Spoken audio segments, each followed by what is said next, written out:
हम जब भी वीकेंड पर रिलैक्स करने के बारे में सोचते हैं ना, तो सबसे पहला ख्याल क्या आता है? शायद कोई अच्छी सी फिल्म देखना। बिल्कुल। हम थिएटर जाते हैं, पॉपकॉर्न का एक बड़ा सा टब खरीदते हैं और अंधेरे हॉल में बैठकर 2 ढाई घंटे के लिए एक अलग ही दुनिया में खो जाते हैं।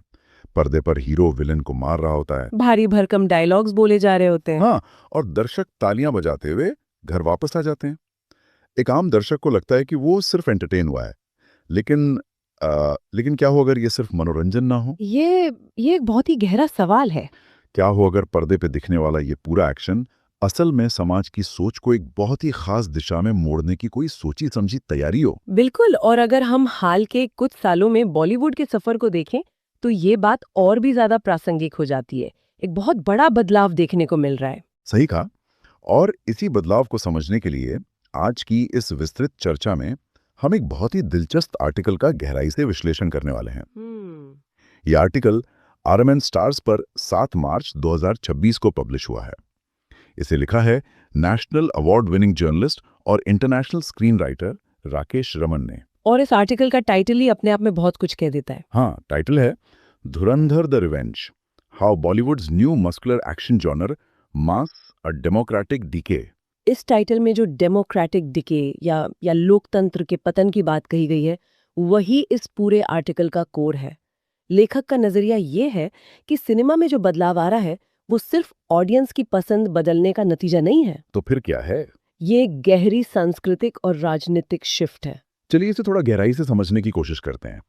हमारा आज का मिशन यही है कि हम इस आर्टिकल के नजरिए से देखें कि क्या आज का सिनेमा सिर्फ एक वीकेंड एक्टिविटी है या फिर ये एक खास तरह के राजनीतिक नैरेटिव को बढ़ावा दे रहा है। हर फिल्म देखने वाले के लिए और पूरे समाज के लिए ये समझना बहुत जरूरी है, क्योंकि 70 mm के पर्दे पर जो दिखाया जाता है ना, समाज धीरे धीरे वैसी ही भाषा बोलने लगता है। बिल्कुल। तो सबसे पहले इस सॉफ्ट पावर से मस्कुलर मैनिफेस्टो तक के सफर को डिकोड करते हैं। इस सफर को समझने के लिए हमें थोड़ा पीछे जाना होगा। एक समय था जब हिंदी सिनेमा ग्लोबल लेवल पर भारत की सॉफ्ट पावर हुआ करता था। सॉफ्ट पावर यानी वो ताकत जिससे दुनिया बिना किसी जोर जबरदस्ती के आकर्षित होती है, राइट? हाँ, बिल्कुल। भारत की पहचान उसके बहुलवादी कल्चर, यानी अनेकता में एकता, हमारे शानदार संगीत और उन पारिवारिक कहानियों से होती थी जो इंसानी जज्बातों की बात करते थे। वो सरसों के खेत और रोमांस वाली फिल्में। सही कहा। लेकिन राकेश रमन अपने आर्टिकल में तर्क देते हैं कि अब वो दौर खत्म हो गया है। अब पर्दे पर एक मस्कुलर मैनिफेस्टो थोपा जा रहा है। एक नए हिंदुस्तान की आक्रामक छवि। हाँ, एक ऐसी तस्वीर गढ़ी जा रही है जो बहुत ही ताकतवर और आक्रामक है। लेकिन एक मिनट, अगर मैं एक आम दर्शक की तरह सोचूं तो एक्शन फिल्में तो हमेशा से बनती आई हैं, है ना? हॉलीवुड में रैम्बो देख लीजिए, या हमारी यहाँ 90 के दशक में इतनी एक्शन फिल्में थी। तो फिर राकेश रमन इस नए एक्शन जॉनर को एक मैनिफेस्टो या विचारधारा का एजेंडा क्यों कह रहे हैं? इसमें नया क्या है? ये बहुत ही लाजमी सवाल है। हम्म। देखिए, एक्शन में कोई बुराई नहीं है, हम्म। लेकिन फर्क इस बात में है कि उस एक्शन का टारगेट कौन है और उसका मैसेज क्या है। ओके। आर्टिकल के मुताबिक पहले एक्शन फिल्मों में हीरो सिस्टम के भ्रष्टाचार से लड़ता था या किसी पर्सनल अन्याय का बदला लेता था। हाँ, जमींदार से या किसी भ्रष्ट नेता से। बिल्कुल। हम्म। लेकिन अब हीरो सीधे तौर पर राष्ट्र का प्रतीक बन गया है और उसका दुश्मन हमेशा एक खास समुदाय या पड़ोसी देश होता है। ये सिर्फ एक कहानी नहीं है, ये एक मानसिकता सेट कर रहा है। हाँ, और आर्टिकल में इसका एक बहुत ही सटीक उदाहरण दिया गया है, धुरंधर फ्रेंचाइजी। धुरंधर सीरीज की आने वाली फिल्म धुरंधर द रिवेंज में एक किरदार है जसकीरत सिंह रंधावा। बहुत ही दिलचस्प किरदार है। ये किरदार पाकिस्तानी अंडरवर्ल्ड में घुसपैठ करता है, हमजा लियारी का बादशाह बनकर। अब सुनने में ये एक टिपिकल स्पाई थ्रिलर लगता है, लेकिन लेखक पॉइंट आउट करते हैं कि कैसे इस किरदार के दोहरे जीवन को, उसकी मानसिक तकलीफों को एक इंसान के दर्द की तरह नहीं दिखाया गया, बल्कि उसे इंटेलिजेंस ब्यूरो के लिए एक हथियार गढ़ने की जरूरी प्रक्रिया मान लिया गया। इंसान की कोई अहमियत नहीं, सिर्फ मिशन जरूरी है। बिल्कुल। और उसी किरदार के जरिए ये आक्रामक नैरेटिव सेट किया जाता है। फिल्म का ट्रेलर इसका सबसे बड़ा सबूत है। यहाँ पर बात सच में बहुत दिलचस्प हो जाती है। अगर हम उस ट्रेलर के डायलॉग पर गौर करें, सिनेमा हॉल में जब ये डायलॉग बजता है तो सीटियां बजती हैं। डायलॉग है, ये नया हिंदुस्तान है, ये घर में घुसेगा भी और मारेगा भी। सुनने में बहुत रोंगटे खड़े करने वाला लगता है, लेकिन आर्टिकल के नजरिए से देखें तो इसके पीछे की कहानी कुछ और है। इस डायलॉग को अगर हम समाजशास्त्र के लेंस से देखें तो इसे एक डॉग विसल कहा जा सकता है। डॉग विसल, इसे थोड़ा आसान भाषा में समझते हैं। डॉग विसल का मतलब होता है एक ऐसा मैसेज जो ऊपरी तौर पर तो बहुत सामान्य लगता है, लेकिन किसी खास समूह के लिए उसका एक छिपा हुआ गहरा मतलब होता है। जैसे कुत्ते को बुलाने वाली सीटी इंसान को सुनाई नहीं देती पर कुत्ता सुन लेता है। बिल्कुल सटीक उदाहरण। जब पर्दे पर बोला जाता है कि ये नया हिंदुस्तान है, तो ये राष्ट्रवाद की एक बहुत ही आक्रामक और एक्सक्लूसिव परिभाषा तय कर रहा है। बिना किसी का नाम लिए। हाँ, ये समाज के भीतर एक खास तरह की शत्रुता को सही ठहरा रहा है। ये बता रहा है कि एक तरफ हम हैं और दूसरी तरफ वो दुश्मन है। मतलब ये डायलॉग सिर्फ फिल्म की कहानी का हिस्सा नहीं है, बल्कि ये रियल लाइफ में लोगों को एक खास तरीके से सोचने पर मजबूर कर रहा है। सही कहा। और राकेश रमन का आर्टिकल यही नहीं रुकता, वो सिनेमा को एक स्मोक स्क्रीन से जोड़ते हैं। यहाँ जो सबसे दिलचस्प बात है वो ये कि राकेश रमन ने स्मोक स्क्रीन 2026 नाम की एक रिपोर्ट के ढांचे को पेश किया है। स्मोक स्क्रीन का सीधा सा मतलब है धुएं का आवरण। हाँ, एक ऐसा पर्दा जो असलियत को छुपाने के लिए बनाया जाता है। लेखक का तर्क है कि ये जो अति राष्ट्रवादी सिनेमा की बाढ़ आई हुई है, ये असल में इसी स्मोक स्क्रीन का काम कर रही है। इसे थोड़ा और डिटेल में डिकोड करते हैं। आर्टिकल के मुताबिक ये सिनेमा किन चीजों को छिपा रहा है? आर्टिकल में दो बहुत ही भारी शब्दों का इस्तेमाल किया गया है, इंस्टीट्यूशनल कैप्चर और इलेक्टोरल ओपेसिटी। इन दोनों शब्दों को अगर हम आम इंसान के नजरिए से समझें तो इंस्टीट्यूशनल कैप्चर यानी संस्थागत कब्जे का मतलब हुआ कि जब देश की वो संस्थाएं जिन्हें स्वतंत्र होना चाहिए, जैसे जांच एजेंसियां, वो किसी एजेंडे के तहत काम करने लगें। और इलेक्टोरल ओपेसिटी यानी चुनावी अपारदर्शिता का मतलब है कि राजनीतिक पार्टियों को जो फंडिंग मिल रही है वो कहां से आ रही है, इसका जनता को कुछ पता ही ना हो। बिल्कुल सही। ये दोनों ही किसी भी लोकतंत्र के लिए बहुत ही गंभीर मुद्दे हैं, जिन पर समाज में खुली बहस होनी चाहिए। लेकिन बहस होती नहीं है। क्योंकि आर्टिकल का तर्क ये है कि ये सिनेमा लोगों का ध्यान इन असली लोकतांत्रिक समस्याओं से पूरी तरह भटका देता है। जब इंसान जमीनी समस्याओं से परेशान होता है तो यह सिनेमा उसे पर्दे पर एक काल्पनिक दुश्मन दे देता है। लोग उस पर्दे के दुश्मन पर अपना सारा गुस्सा निकाल देते हैं और उन्हें लगता है कि सब कुछ ठीक है।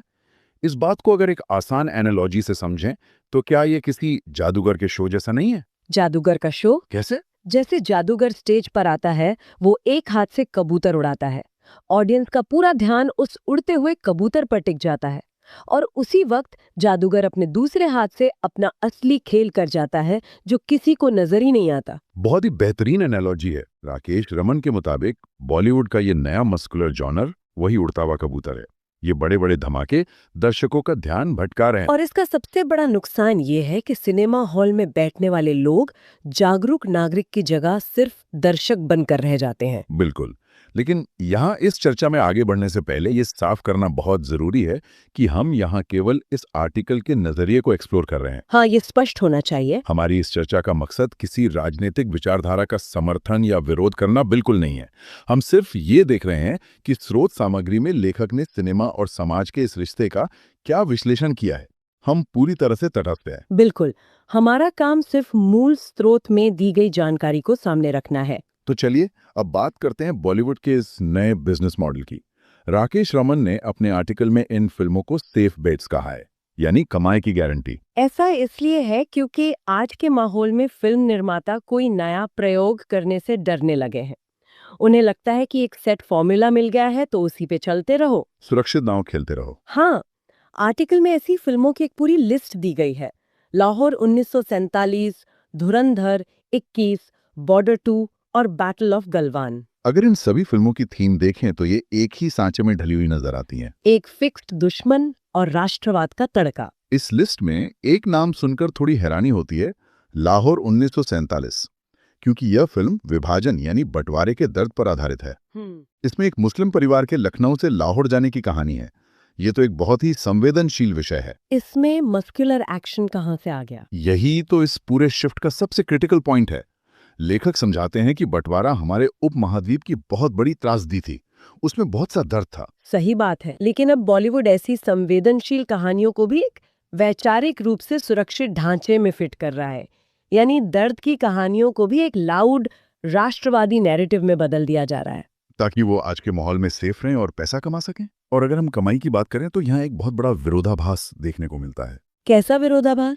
एक तरफ आर्टिकल कहता है कि ये फिल्में देश के अंदर भारी कमाई कर रही हैं, जैसे 2025 में आई पहली धुरंधर ने डोमेस्टिक बॉक्स ऑफिस पर कथित तौर पर 1300 करोड़ रुपए कमाए। हाँ, ये आंकड़े बहुत बड़े हैं। 1300 करोड़ बहुत बड़ी रकम है। तो अगर ऑडियंस ही फिल्में देख रही है और मेकर्स को इतना प्रॉफिट हो रहा है तो प्रॉब्लम क्या है? घरेलू स्तर पर तो ये एक बहुत ही सक्सेसफुल बिजनेस मॉडल लगता है, लेकिन राकेश रमन का विश्लेषण अंतरराष्ट्रीय नुकसान पर है। वो सॉफ्ट पावर के पतन की बात कर रहे हैं। जो पहचान बॉलीवुड ने पूरी दुनिया में दशकों की मेहनत से बनाई थी। बिल्कुल, देश के अंदर जो फिल्में भारी कमाई कर रही हैं, वैश्विक स्तर पर उनका भारी नुकसान हो रहा है। बाहर के देशों में उन्हें एक सांप्रदायिक एजेंडे की तरह देखा जा रहा है। और इसका असर असल में दिख रहा है। आर्टिकल में जो फैक्ट्स दिए गए हैं वो वाकई चौंकाने वाले हैं। बॉर्डर 2 और धुरंधर जैसी फिल्मों को मिडिल ईस्ट के कई प्रमुख देशों में पूरी तरह से बैन कर दिया गया है। हाँ, प्रतिबंध लगा दिया गया है। बहरीन, कुवैत, ओमान, कतर, सऊदी अरब और संयुक्त अरब अमीरात यानी यूएई, इन सभी जगहों पर इन फिल्मों को बैन कर दिया गया। एक टाइम था जब गल्फ कंट्रीज में बॉलीवुड फिल्मों का बहुत बड़ा मार्केट होता था। वहाँ महीनों तक हमारी फिल्में हाउसफुल चलती थीं, और अब वहाँ हमारे सिनेमा पर बैन लग रहा है। इसे ही तो भारत की सॉफ्ट पावर का पतन कहते हैं। जब दूसरे देश आपकी फिल्मों को इसलिए रिजेक्ट कर दें क्योंकि उन्हें लगता है कि आप सिर्फ आक्रामकता बेच रहे हैं। सही कहा। सिर्फ घरेलू कमाई के चक्कर में बॉलीवुड अपनी उस ग्लोबल ऑडियंस को हमेशा के लिए खो रहा है। ये सचमुच एक बहुत ही चिंताजनक बात है कि कैसे कमर्शियल फायदों ने सिनेमा की दिशा बदल दी है। लेकिन इस लेख का एक और हिस्सा है जो और भी ज्यादा रणनीतिक है। वो है इन फिल्मों का रिलीज कैलेंडर। अगर हम इसे बड़े पैमाने पर देखें तो फिल्मों की रिलीज डेट्स भी अब सिर्फ व्यापारिक नहीं रह गई हैं। तो क्या ये भी किसी रणनीति का हिस्सा है? राकेश रमन का विश्लेषण बताता है कि रिलीज कैलेंडर अब एक वैचारिक हथियार बन चुका है। तारीखों को अब बहुत ही सोच समझकर एक रणनीतिक टूल की तरह इस्तेमाल किया जा रहा है। इसके कुछ विशिष्ट उदाहरण भी दिए गए हैं लेख में, जैसे लाहौर 1947 की रिलीज डेट 13 अगस्त तय की गई, स्वतंत्रता दिवस के ठीक पहले। चलिए, ये तो फिर भी समझ आता है कि देशभक्ति के माहौल में फिल्म रिलीज हो रही है। लेकिन असली रणनीति धुरंधर द रिवेंज की रिलीज डेट में नजर आती है। इसकी रिलीज डेट रखी गई है 19 मार्च 2026। और 19 मार्च की तारीख बहुत कुछ बयां करती है। ये वो समय है जब गुड़ी पड़वा और उगादी जैसे त्योहार मनाए जाते हैं, और सबसे खास बात, इसी के आसपास ईद भी पड़ रही है। तो मतलब एक ऐसी फिल्म जो आक्रामक है, जो शायद एक खास समुदाय को टारगेट करती हुई मस्कुलर कहानी दिखाती है, उसे जानबूझकर ईद के आसपास रिलीज किया जा रहा है। बिल्कुल। और लेखक के मुताबिक ये कोई संयोग नहीं है, ये त्योहारों का रणनीतिक ध्रुवीकरण है। ध्रुवीकरण? हाँ, त्योहारों के समय लोगों की भावनाएं चरम पर होती हैं। ऐसे माहौल में अगर आप बदले की भावना से भरी कहानी परोसते हैं तो आप असल में लोगों की भावनाओं का रणनीतिक इस्तेमाल कर रहे हैं। समाज में दूरियां बढ़ा रहे हैं। ये एक बहुत ही कैलकुलेटेड मूव है। तो इस सब का क्या मतलब है? अगर हम इस पूरी चर्चा को समेटें तो लेख का मूल संदेश क्या निकलता है? संदेश बहुत साफ है। सिनेमा अब सिर्फ मनोरंजन नहीं रहा, बल्कि ये एक तरह का इंडोक्ट्रिनेशन यानी मानसिकता बदलने का साधन बनता जा रहा है। ये लोगों को ये सिखा रहा है कि देशभक्ति का मतलब सिर्फ आक्रामकता है, और बाहरी लोगों से डरना ही राष्ट्र से प्यार करने का तरीका है। सही बात है। यह हमें एक खास सांचे में ढालने की कोशिश है। और यही वो धुएं का आवरण है जिससे हमें सावधान रहने की जरूरत है। बिल्कुल। और इसी के साथ हम इस विस्तृत चर्चा के आखिरी पड़ाव पर आ गए हैं। इस पूरे विश्लेषण ने वाकई सोचने का नजरिया बदल दिया है। लेकिन इस चर्चा को खत्म करने से पहले मैं शोध सामग्री की थीम पर आधारित एक विचार छोड़ना चाहूंगी। हाँ, बिल्कुल। सोचने वाली बात यह है कि जब फिल्म निर्माता वित्तीय और राजनैतिक सुरक्षा के लिए लगातार एक ही तरह के राष्ट्रवादी फॉर्मूले पर निर्भर होने लगेंगे, तो क्या आने वाले समय में समाज की मौलिक रचनात्मकता और कहानी कहने की असली कला हमेशा के लिए खत्म हो जाएगी? ये एक बहुत ही गहरा सवाल है। क्या एक दिन ऐसा आएगा जब सिनेमा हमारे सच का आईना होने के बजाय सिर्फ वही दिखाएगा जो हम देखने के आदी बना दिए गए हैं? यह एक ऐसा विचार है जो इस चर्चा के खत्म होने के बाद भी गूंजता रहेगा। सिनेमा और समाज का ये रिश्ता आगे क्या मोड़ लेता है, ये देखना बाकी है। आज की इस विस्तृत चर्चा में बस इतना ही।